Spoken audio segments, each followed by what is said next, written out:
Welcome back. مشرق وسطی میں جنگ کے بادل چھٹنے لگے، کشیدگی کم ہونے کی امید روشن ہو گئی۔ امریکہ ایران مذاکرات کا آغاز جمعے سے استنبول میں ہوگا۔ مذاکرات پاکستان اور ترکی کی بیک ڈور چینل کوششوں سے ممکن ہوئے۔ نائب وزیر اعظم اسحاق ڈار پاکستان کی نمائندگی کریں گے۔ مذاکرات میں پاکستان کے علاوہ سعودی عرب، قطر بھی شریک ہوں گے۔ مصر، عمان، متحدہ عرب امارات کو بھی دعوت دی گئی ہے۔ ایران کے ساتھ مذاکرات جاری ہیں۔ امریکی صدر ڈونلڈ ٹرمپ نے میڈیا سے گفتگو میں کہا، ایران کے ساتھ مذاکرات کر رہے ہیں، امید ہے کامیاب ہوں گے۔ ہم نے ایران کے خلاف آپریشن مڈ نائٹ ہیمر کیا تھا، دوبارہ آپریشن کرنا نہیں چاہتے۔ They had a chance to do something a while ago and it didn't work out, and we did Midnight Hammer. I don't think they want that happening again, but they would like to negotiate. We are negotiating with them right now. Yeah. Really, there's more than one meeting. اور امریکی media کے مطابق Trump انتظامیہ ایران کی درخواست پر مذاکرات کا مقام ترکی سے عمان منتقل کرنے پر راضی ہو گئی ہے۔ امریکہ اور ایران کے درمیان جمعے کو جوہری مذاکرات انقرہ کے بجائے عمان میں متوقع ہیں۔ آپ کو بتا رہے ہیں ٹرمپ انتظامیہ ایران کی درخواست پر مذاکرات کا مقام ترکی سے عمان منتقل کرنے پر راضی ہو گئی ہے۔ امریکہ اور ایران کے درمیان جمعے کو جوہری مذاکرات انقرہ کے بجائے عمان میں متوقع ہیں۔ آپ کو بتا رہے ہیں امریکی میڈیا کے مطابق ٹرمپ انتظامیہ ایران کی درخواست پر مذاکرات کا مقام ترکی سے عمان منتقل کرنے پر راضی ہو گئی ہے۔ امریکہ کی آبنائے ہرمز میں ایرانی ڈرون مار گرانے کی تصدیق۔ ترجمان سینٹ کام نے بتایا، ایران نے آبنائے ہرمز میں امریکی پرچم بردار تجارتی جہاز کو دھمکایا۔ ایران کی ہراسانی اور دھمکیوں کو برداشت نہیں کریں گے۔ ایرانی ڈرون USS ابراہم لنکن کے قریب جارحانہ انداز میں آیا۔ طیارہ بردار بحری جہاز بحیرہ عرب میں تھا جب ایرانی ڈرون آیا۔ دفاع اور اپنی افواج کی حفاظت کے لیے ایرانی ڈرون کو مار گرایا۔ امریکی سینٹرل کمانڈ کے مطابق جس ایرانی ڈرون کو مار گرایا وہ شاید 139 ماڈل کا تھا۔ عرب ٹی وی نے بتایا امریکہ نے F-35 لڑاکا طیارے سے ایران کا ڈرون مار گرایا۔ پاکستان کو بین الاقوامی سفارتکاری میں نیا مقام ملا۔ مشرق وسطی میں جنگ کے بادل چھٹنے کی امید روشن ہو گئی۔ اقوام متحدہ کے سابق مستقل مندوب سردار مسعود خان کہتے ہیں استنبول نے سفارتکاری کے لیے پیش قدمی کی، پاکستان کو مذاکرات میں شامل کیا گیا۔ ایران اسرائیل جنگ میں پاکستان اہم کردار ادا کر چکا ہے۔ انٹرنیشنل ڈپلومیسی میں ایک نیا مقام ملا ہے، امید کی ایک کرن پیدا ہوئی۔ استنبول نے پیش قدمی کی، اس نے یہ کہا کوئی سفارتکاری ہونی چاہیے۔ مذاکرات میں پاکستان کو شامل کیا گیا ہے۔ جب ایران اسرائیل کے درمیان جنگ جاری تھی، امریکہ نے بھی ایران کے اوپر حملہ کیا تھا۔ امریکہ نے ہمارے فیلڈ مارشل عاصم منیر صاحب سے یہ کہا تھا کہ پاکستان اس سلسلے میں نہ کردار ادا کرے۔ پاکستان نے وہ کردار ادا کیا۔ قازقستان کے صدر کا پاکستان آمد پر پرتپاک استقبال کیا گیا۔ صدر اور وزیر اعظم نے معزز مہمان کو نور خان ایئر بیس پر خوش آمدید کہا۔ صدر قازقستان کی آمد پر 21 توپوں کی سلامی دی گئی۔ روایتی لباس میں ملبوس بچوں نے معزز مہمان کو پھول پیش کیے۔ قازق صدر ہم منصب آصف زرداری اور وزیر اعظم شہباز شریف سے ملاقاتیں کریں گے۔ دو طرفہ تعلقات اور عوامی روابط میں تعاون بڑھانے پر تبادلہ خیال ہوگا۔ حکومت پاکستان کی جانب سے صدر قازقستان کو اعلیٰ ترین سول اعزاز نشان پاکستان عطا کیا جائے گا۔ امریکی دارالحکومت واشنگٹن میں امریکی وزیر خارجہ مارکو روبیو کی صدارت میں معدنیات پر عالمی اجلاس آج ہوگا۔ اجلاس میں پاکستان سمیت 50 ملکوں سے وفود شرکت کر رہے ہیں۔ اجلاس میں شرکت کے لیے علی پرویز ملک واشنگٹن پہنچ گئے۔ پاکستانی سفیر رضوان شیخ نے علی پرویز ملک کے اعزاز میں عشائیہ دیا، جس میں پاک امریکہ کے درمیان معدنیات کے شعبے میں سرمایہ کاری پر گفتگو ہوئی۔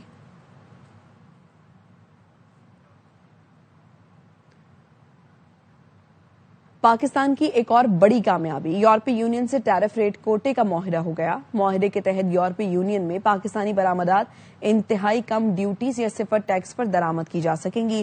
یورپی یونین میں پاکستانی سفیر کے مطابق معاہدہ پاکستان اور یورپی یونین کے درمیان اقتصادی تعلقات کو مضبوط بنائے گا۔ معاہدہ پاکستان یورپی یونین کے تعلقات میں اہم سنگ میل ہے۔ سعودی ولی عہد محمد بن سلمان جلد پاکستان کا دورہ کریں گے۔ ریاض میں پاکستان کے سفیر احمد فاروق کی میڈیا بریفنگ، بتایا آئندہ ماہ پاکستان اور سعودی عرب میں نئے اقتصادی معاہدے ہوں گے۔ انفارمیشن ٹیکنالوجی، زراعت اور ٹیکسٹائل سمیت 8 شعبوں میں سرمایہ کاری کے معاہدے کیے جا رہے ہیں۔ محمد بن سلمان کی آخری جو وزٹ ہوئی پاکستان کی وہ 2019 کی ہے، اور یہ جو ان کی وزیر اعظم پاکستان کے ساتھ جو ملاقات ہوئی آخری اکتوبر میں، تو اس میں یہ اس بات کا عندیہ دیا گیا کہ جب یہ تمام ہم جن ایگریمنٹس کے اوپر کام کر رہے ہیں وہ مکمل ہو جائے گا تو انشاءاللہ وہ پاکستان کا امید ہے کہ جو فرسٹ کوارٹر ہے یا سیکنڈ کوارٹر کے اندر جو ہے وہ دورہ کریں گے۔ بلوچستان میں دہشت گردوں کے خلاف سیکیورٹی فورسز کا آپریشن جاری ہے۔ سیکیورٹی ذرائع نے بتایا مارے گئے دہشت گردوں کی تعداد 197 ہو گئی۔ دہشت گردوں کا تعاقب اور سینیٹائزیشن آپریشن مسلسل جاری ہیں۔ 3 دنوں میں آرمی، ایف سی، پولیس اور پی ایم ایس اے کے 22 اہلکار مادر وطن کے دفاع میں شہید ہوئے ہیں۔ جوانوں نے شہریوں کی حفاظت کرتے ہوئے جان قربان کی۔ دوسری جانب دہشت گردوں کی کارروائیوں میں 36 شہری جاں بحق ہوئے، ان میں بلوچ شہریوں کے ساتھ خواتین اور بچے بھی شامل ہیں۔ سیکیورٹی ذرائع نے عزم ظاہر کیا ہے کہ دہشت گردوں کے مکمل خاتمے تک کارروائیاں جاری رہیں گی۔ بارکھان میں پاکستان اور پاک افواج سے اظہار یکجہتی کے لیے ریلی نکالی گئی، ہزاروں افراد شریک ہوئے، شرکاء کا سبز ہلالی پرچم تھامے، پاکستان زندہ باد کے نعرے لگائے۔ ریلی کی قیادت صوبائی وزیر سردار عبدالرحمان کھیتران نے کی۔ اپنے خطاب میں کہا دور دراز علاقوں سے بھی لوگ افواج پاکستان سے یکجہتی کے لیے ریلی میں شریک ہوئے۔ دہشت گردوں کی 10 نسلیں بھی بلوچستان کا کچھ نہیں بگاڑ سکتی۔ بلوچستان کے عوام خود صوبے اور ملک کے محافظ ہیں۔ بلوچستان ہمیشہ قائم اور دائم رہے گا اور پاکستان ہمیشہ زندہ باد رہے گا۔ تمہاری 10 کیا 50 نسلیں بلوچستان کا بال بھی باقی نہیں کر سکتی۔ انشاءاللہ یہ پاکستان کا حصہ ہے، پاکستان ہے اور یہ رہے گا، رہتی دنیا تک رہے گا انشاءاللہ انشاءاللہ۔ اس میں بچنے والے کون ہیں؟ یہ جو بیٹھے ہوئے، یہ اس کے محافظ ہیں، اس کو کون ہلا سکتا ہے؟ یہ سرزمین کا ایک انچ کوئی نہیں قبضہ کر سکتا ہے۔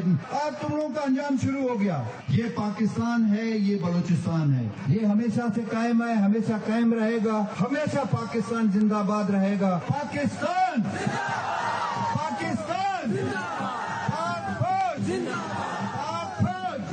اور جینزی لڑکیوں نے بھی بسنت منانے کے لیے کمر کس لی ہے، کہتی ہیں زندگی میں پہلی بار بہار کا تہوار منائیں گے۔ بابر خان کی رپورٹ۔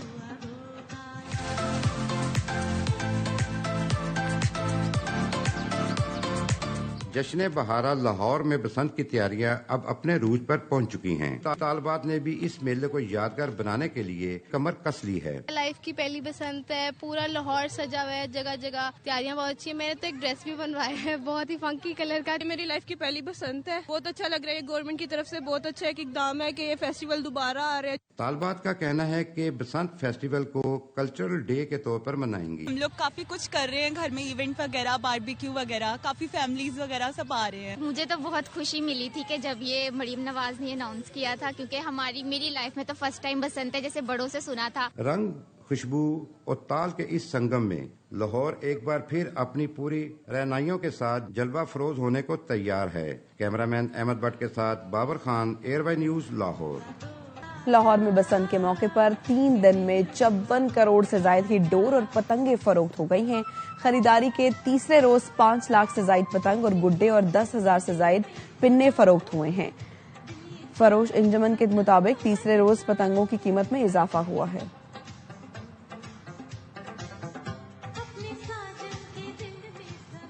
لاہور کے شہری اس ہفتے 4 چھٹیاں منائیں گے۔ حکومت پنجاب نے بسنت کے موقع پر 6 اور 7 فروری کو 2 روزہ تعطیل کا اعلان کیا ہے۔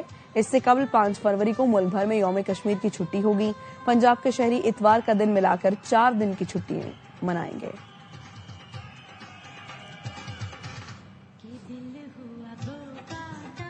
نواز شریف کو بسنت بہت پسند ہے، ان کے کہنے پر منانے کا فیصلہ کیا۔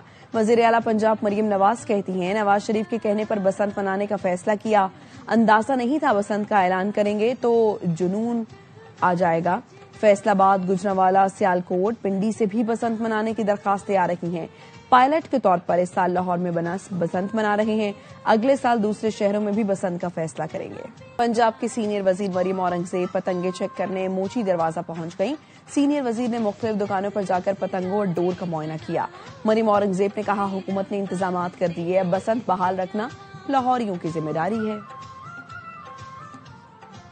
میں تہوار آ رہے ہیں، فیسٹیولز آ رہے ہیں، زندگی واپس لوٹ رہی ہے۔ بسنت کا فیور ہے، جو جادو ہے وہ اس وقت بالکل اپنے عروج پر ہے۔ اگر آپ چاہتے ہیں کہ یہ رونقیں اسی طرح بحال رہیں تو آپ اگلے سال بھی یہ تہوار منائیں. تو اب ساری ذمہ داری حکومت کی اقدامات کے بعد لاہور کے شہریوں پہ ہے. اب اس بسنت کو بحال رکھنا لاہور کے شہریوں کی ذمہ داری ہے. آگے بڑھیں اور خبر آپ کو دیں کراچی سے، جہاں پر کورنگی سیکٹر 35 کبڈی گراؤنڈ گھر میں نقب زنی ہوئی ہے. نامعلوم ملزمان لاکھوں روپے کیش اور دستاویزات لوٹ کر فرار ہو گئے ہیں. بات کریں گے نذیر شاہ ہمارے ساتھ موجود ہیں. آگاہ کیجیے نذیر. دیکھیں یہ کورنگی سیکٹر کبڈی گراؤنڈ کے معلوم ملزمان گھر کے اندر داخل ہو کر 10-12 لاکھ روپے کیش کی دستاویز سامان لوٹ کر پہنچ گئی، جس پہلے خانہ کی جانب سے بتایا گیا کہ وہ امام بارگاہ گئے ہوئے تھے. اس دوران جب ٹھیک ہے نذیر، آپ کی آواز ہم تک نہیں پہنچ پا رہی. اپنے ناظرین کو بتائیں کہ نامعلوم ملزمان لاکھوں روپے کیش لوٹ کر فرار ہوئے ہیں اور دستاویزات بھی موجود تھی جو کہ اس کو بھی لوٹا ہے. پولیس کی ٹیم اطلاع ملنے پر تفتیش کے لیے گھر پہنچ گئی ہے. گھر والے سب امام بارگاہ گئے ہوئے تھے. متاثرہ فیملی کی جانب سے بتایا گیا جب گھر واپس آئے تو سارا سامان بکھرا ہوا تھا. ملزمان 10 سے 12 لاکھ کیش، شناختی کارڈز اور پاسپورٹ اور دیگر سامان لے گئے ہیں. پڑوسی نے بتایا کہ رکشے میں 2 افراد کو گھر کے باہر دیکھا تھا. کرائم سین یونٹ کی جانب سے تفتیش کا آغاز کر دیا گیا ہے. کورنگی سیکٹر 35 کبڈی گراؤنڈ گھر میں نقب زنی ہوئی ہے. نامعلوم ملزمان لاکھوں روپے کیش اور قبری دستاویزات لوٹ کر فرار ہو گئے ہیں. پولیس کی ٹیم اطلاع ملنے پر تفتیش کے لیے گھر پہنچ گئی ہے. کیمبرج سسٹم سے منسلک سکولز طلباء کو پرائیویٹ امیدوار بنانے پر مجبور نہیں کر سکیں گے.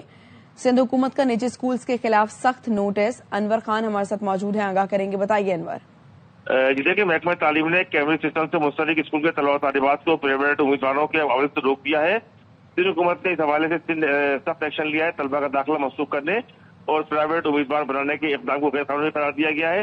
بغیر منظوری داخلہ پالیسی پر عمل کرنے والے اسکول کے خلاف کارروائی کی جائے گی اور طلباء سے فیس لینے کے باوجود امتحان سے روکنا قانونی خلاف ورزی قرار دیا گیا ہے. احکامات میں کہا گیا ہے محکمہ تعلیم کی تعلیمی کارکردگی کی ذمہ داری اسکول انتظامیہ پر عائد ہوگی. کیمبرج امتحانات میں طلباء کے حقوق کا تحفظ یقینی بنایا جائے گا. پرائیویٹ اسکول جو ہے پرائیویٹ امیدوار بنانے کی پریکٹس فوری طور پر ختم کرتے ہیں. خلاف ورزی کرنے والے اسکول کے خلاف ایکٹ کے تحت کارروائی کی جائے گی. Directorate of inspection and registration Sindh نے باضابطہ طور پر سرکولر جاری کر دیا اور تمام اسکولوں کو ہدایت کی ہے کہ وہ اس اقدام سے باز رہے ہیں. جی آپ کا شکریہ انور. موسم سے متعلق خبر یہ، ملک بھر میں مطلع صاف اور سردی برقرار رہے گی. محکمہ موسمیات کے مطابق کراچی میں جزوی طور پر بادل چھائے رہیں گے. اسلام آباد، لاہور، پشاور اور کوئٹہ میں سردی برقرار رہے گی. پنجاب میں دھند کے باعث موٹر وے M2 لاہور سے ہرن مینار، M3 فیض پور سے جڑاوالا، لاہور سیالکوٹ موٹر وے M11 بند ہیں. لاہور سمیت پنجاب بھر میں سردی کی شدت برقرار ہے. پنجاب کے دیگر میدانی علاقوں میں دھند کے باعث موٹر وے کے مختلف سیکشنز کو ٹریفک کے لیے بند کر دیا گیا. لاہور میں بھی جزوی طور پر دھند کا سلسلہ جاری ہے. موسم کے بارے میں بتائیں گے خواجہ رمضان مجید. لاہور سمیت پنجاب بھر میں سردی کی شدت برقرار ہے، جبکہ پنجاب کے جو دیگر میدانی علاقے دھند کا راج ہے اور دھند کے باعث موٹر وے کے مختلف سیکشنز کو بند کیا گیا ہے ٹریفک کے لیے. موٹر وے ترجمان کا یہ کہنا ہے روڈ یوزر متبادل راستہ GT روڈ اختیار کرے اور دوران سفر فوگ لائٹس کا استعمال کرے. تاہم شہر لاہور میں بھی صبح سویرے جزوی طور پر دھند برقرار ہے. مختلف علاقوں میں دھند ہے جبکہ مختلف علاقوں میں دھند نہ ہونے کے برابر ہے. شہر کے اگر درجہ حرارت کی بات کی جائے تو زیادہ سے زیادہ درجہ حرارت 20 ڈگری سینٹی گریڈ اور کم سے کم درجہ حرارت 7 ڈگری سینٹی گریڈ تک ریکارڈ کیا گیا ہے. محکمہ موسمیات کا یہ کہنا ہے کہ آئندہ چند روز تک موسم اسی طرح سے سرد اور خشک رہنے کا امکان ہے، جبکہ دھند کا سلسلہ بھی برقرار رہے گا. جی کراچی میں سیوریج کے بدترین نظام نے شہریوں کی زندگی اجیرن کر کے رکھی ہے. جمشید کوارٹرز کی گلیوں میں گزشتہ کئی ماہ سے سیوریج لائن ٹوٹی ہوئی ہے، جس سے علاقہ مکین مشکلات کا شکار ہیں. مزید بتائیں گے عدنان راجپوت. جمشید کوارٹر کے علاقے میں موجود ہیں. یہاں کی قسمت بھی جو ہے بلدیاتی نظام بحال ہونے کے باوجود کوئی نہ بدل سکا. یہاں کی جو گلیاں ہیں سیوریج کے گندے پانی سے یہاں پر جمع ہے اور جو